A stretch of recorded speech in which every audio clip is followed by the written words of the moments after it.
They all sit down around the big blue plank of wood. They get all the materials that they need and they put the different colored sands in little pots. And then they draw with a pencil like the outline of, they measure it all out, and then they start with the sand. And I think they're painting with the sand for about 4 days usually. It depends on how big it is. It's really interesting just to come in and watch them working.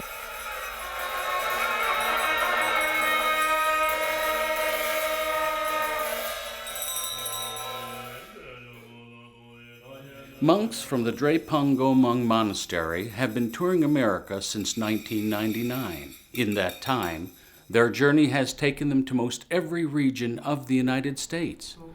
They have performed at schools, faith centers, public arenas, and virtually any place there is an interest in their unique and transformative story.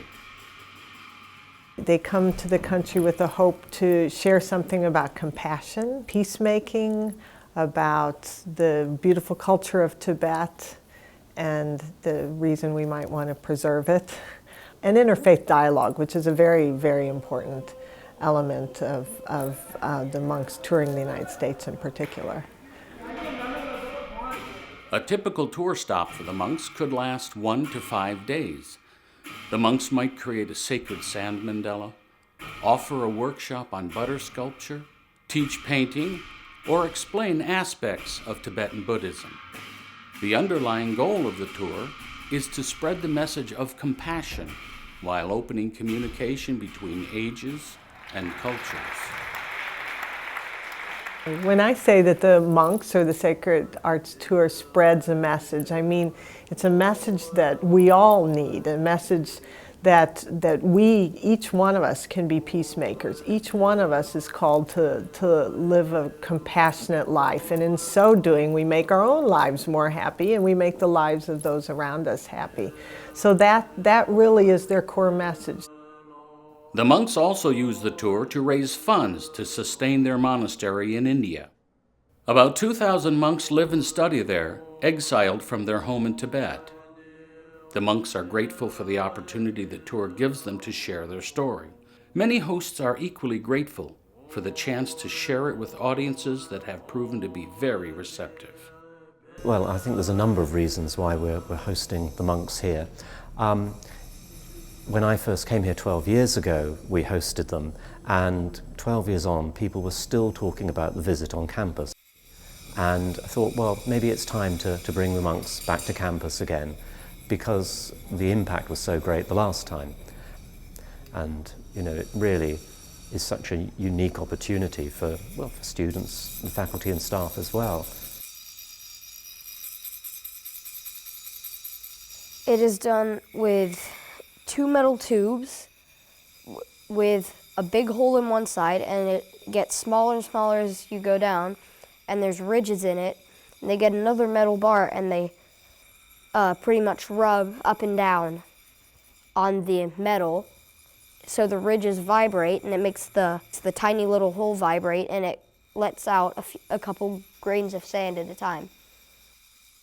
It's really awesome to watch. It's really cool. It's only been in the last 50, 60 years that people knew very much about Tibet at all.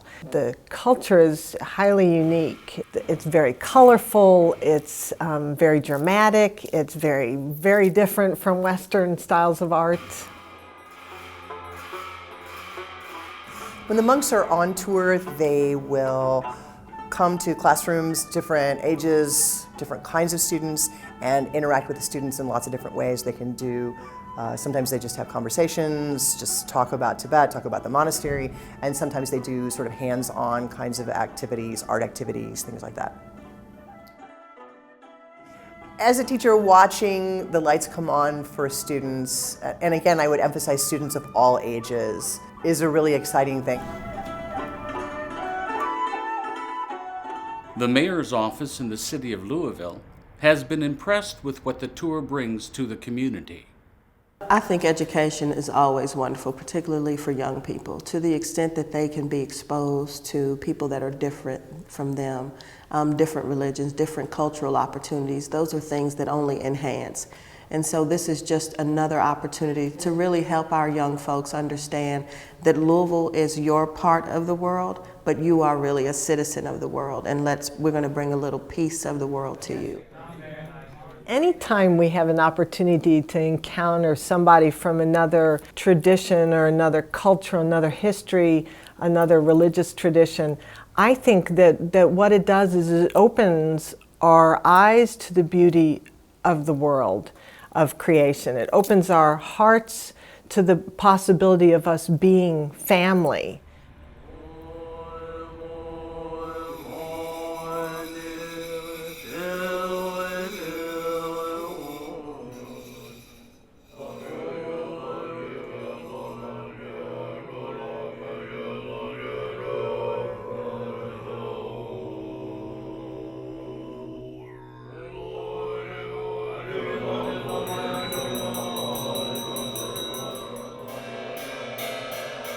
The remarkable construction of the sand mandala, followed so quickly by its obliteration, is shocking to many Westerners. For the monks, it is an affirmation of both the wonder of life as well as its impermanence. Observers find it a sublime cultural experience that conveys a profound message.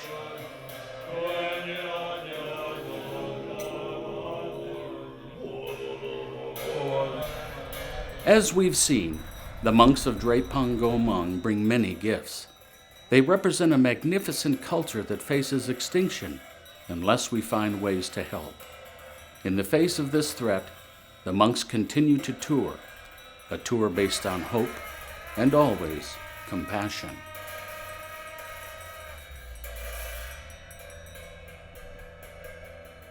The Drepung Gomang Institute invites you to consider hosting a stop on the Sacred Arts Tour. For more information, contact Sue Simone, National Coordinator, or visit the Drepung Gomang Institute website.